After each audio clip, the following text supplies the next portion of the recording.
नमस्कार दोस्तों, पाथफाइंडर में आप सभी का स्वागत है। मेरा नाम है डॉक्टर महिपाल सिंह राठौड़ और आज इस वीडियो में मैं आपके साथ डिस्कस करूंगा राष्ट्रीय अल्पसंख्यक आयोग के द्वारा पंजाब सरकार को दिए गए एक इंपॉर्टेंट निर्देश के बारे में।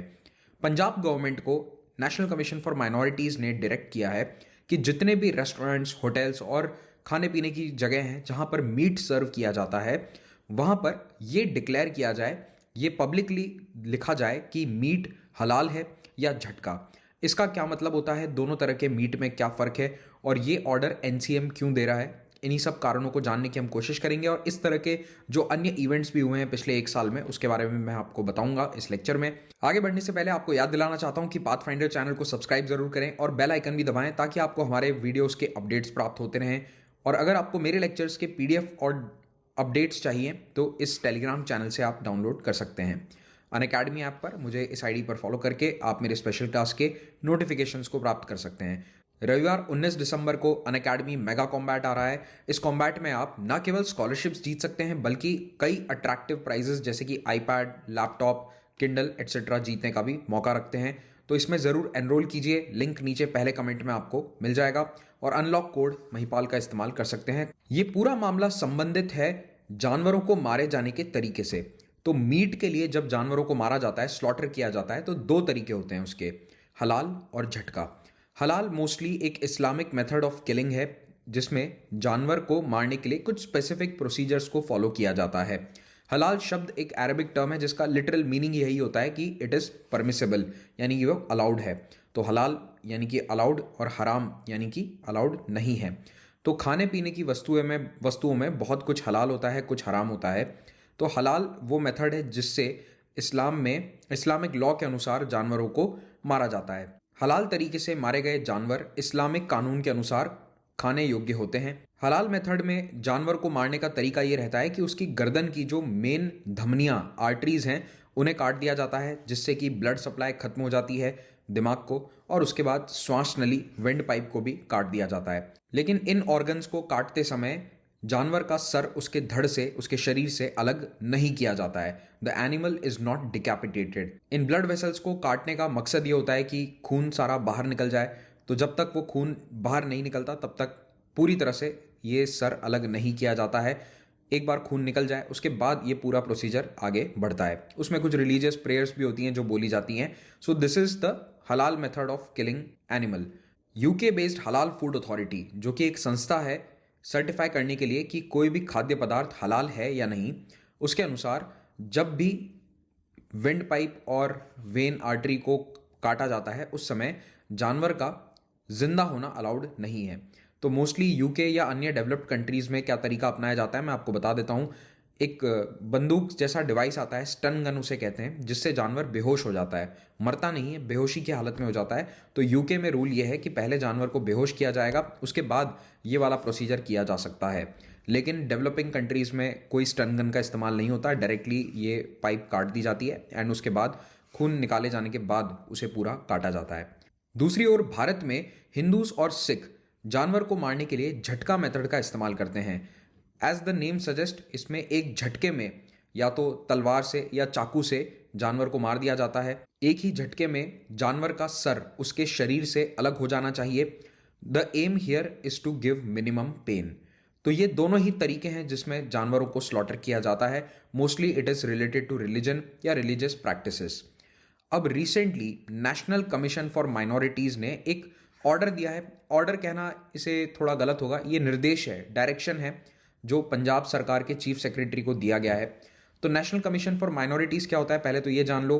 1992 में कानून पास किया गया था इसको स्थापित करने के लिए। 93 में इसकी स्थापना हुई थी। एक चेयरपर्सन, एक वाइस चेयरपर्सन और 5 मेंबर्स होते हैं। So total there are 7 people, 1 chairperson, 1 vice chairperson and 5 members of the National Commission for Minorities, राष्ट्रीय अल्पसंख्यक आयोग। इस वक्त अल्पसंख्यक आयोग के चेयरपर्सन हैं इकबाल सिंह लालपुरा। इन्होंने पंजाब सरकार के चीफ सेक्रेटरी को एक चिट्ठी लिखी है और ये डायरेक्शन या निर्देश दिया है कि पंजाब सरकार अपने राज्य में सभी रेस्टोरेंट्स, होटल्स और खाने पीने की जगहों को ये निर्देश दे कि जो भी मीट का इस्तेमाल आप कर रहे हैं वो हलाल मीट है या झटका मीट है, उसके बारे में ग्राहकों को, कस्टमर्स को क्लियर जानकारी होनी चाहिए। आप बोर्ड पे लिख दीजिए, मेन्यू कार्ड पे लिख दीजिए, लेकिन क्लियरली बताइए कि हलाल है या झटका मीट है। इनका मानना है कि पंजाब के ज़्यादातर रेस्टोरेंट्स हलाल मीट सर्व कर रहे हैं और ये सिख धर्म की प्रैक्टिसेस के खिलाफ है। ऐसे में मैंडेटरी डिस्क्लोजर होना चाहिए। ऐसे में रेस्टोरेंट्स के लिए ये कंपलसरी होना चाहिए कि वो अपने मीट के प्रकार को डिस्क्लोज करें, हलाल मीट है या झटका मीट है, और ग्राहकों के सामने एक चॉइस होगी, वो चाहें तो उसे खा सकते हैं, चाहें तो नहीं खाएंगे। इसी प्रकार का एक नियम दक्षिण दिल्ली नगर निगम के द्वारा दिल्ली शहर में लाया गया था जनवरी 2021 में, जहां रेस्टोरेंट्स को कंपलसरीली कहा गया था कि आप झटका या हलाल मीट को डिस्क्लोज करें। लेकिन उसके बाद एक प्रॉब्लम आई थी। दिल्ली में ज़्यादातर जो मीट के ट्रेडर्स हैं उन्होंने कहा कि 80% मीट सप्लाई होता है वो हलाल है, और रेस्टोरेंट्स या होटल्स जो बल्क में मीट खरीदते हैं, बड़ी क्वांटिटी में मीट को खरीदते हैं, उनके लिए हलाल और झटका से ज़्यादा ये मायने रखता है कि उसका प्राइस कितना है। लेकिन ये रूल फॉलो किया जा रहा है और कई रेस्टोरेंट्स क्लियरली लिखते हैं कि केवल हलाल मीट सर्व होता है या फिर झटका मीट सर्व होता है। कुछ दिन पहले केरल राज्य में भी इसको लेकर एक कंट्रोवर्सी हुई थी, जब सबरीमला मंदिर में बनने वाले प्रसाद में जो गुड़ या जैगरी का इस्तेमाल होता था वो हलाल जैगरी थी। तो इसके बाद काफ़ी कंट्रोवर्सी हुई, कोर्ट में भी मामला पहुंचा, और यहाँ पर केरला हाई कोर्ट ने कहा कि हलाल का कॉन्सेप्ट बस ये बताता है कि क्या प्रोहिबिटेड है, क्या अलाउड है, क्या नहीं है। सर्टिफिकेशन इस मामले ने इतना तूल पकड़ लिया था कि ये अल्टीमेटली केरला हाई कोर्ट तक भी पहुंचा, और हाई कोर्ट ने वहां पर ये बात कही कि हलाल सर्टिफिकेशन का केवल इतना सा मतलब है कि अगर कोई वस्तु हराम है तो वो उस खाद्य पदार्थ को बनाने में इस्तेमाल नहीं ली गई है। ये एक कोर्ट का इंटरप्रिटेशन था उसका। सन 2021 में कई ऐसे न्यूज़ आ चुकी हैं जिसके कारण हलाल मीट न्यूज़ में था, तो इसीलिए इसके बारे में आपको बेसिक अंडरस्टैंडिंग होनी चाहिए। एक रिपोर्ट ये भी थी कि agricultural and processed food products export development authority APEDA, जो कि एक गवर्नमेंट एजेंसी है, उसने अपने एक्सपोर्ट मैनुअल से हलाल शब्द को हटा दिया था। तो इस पूरे मामले पर आप लोगों का क्या कहना है, आपकी क्या राय है, कमेंट्स में बताइएगा। Do you think it is correct on the part of the government to compulsorily ask restaurants to declare the type of meat, या फिर ये ग्राहकों की चॉइस होनी चाहिए कि वो रेस्टोरेंट्स पर दबाव बनाएं? आपको क्या लगता है, कमेंट में बताइएगा। अगर आप पीडीएफ डाउनलोड करना चाहते हैं तो यहाँ से कर सकते हैं। अनअकैडमी प्लेटफॉर्म के माध्यम से यूपीएससी एग्जाम की तैयारी बेस्ट तरीके से आप कर सकते हैं। प्लस और आइकॉनिक दो प्रकार के सब्सक्रिप्शन मॉडल्स हैं। प्लस सब्सक्रिप्शन में आपको क्लासेस और टेस्ट सीरीज जैसे फीचर्स मिलते हैं। आइकॉनिक में पर्सनल गाइडेंस भी अवेलेबल होगी। जो भी सब्सक्रिप्शन आप लें उसमें आपको 10% डिस्काउंट मिलेगा अगर आप महिपाल कोड का इस्तेमाल करते हैं। तो ऑप्शनल के सब्सक्रिप्शंस भी यहाँ पर अवेलेबल हैं, और साल के अंत में एनुअल प्राइस हाइक होता है, उससे बचने के लिए जल्द से जल्द आप सब्सक्रिप्शन को अवेल कर सकते हैं।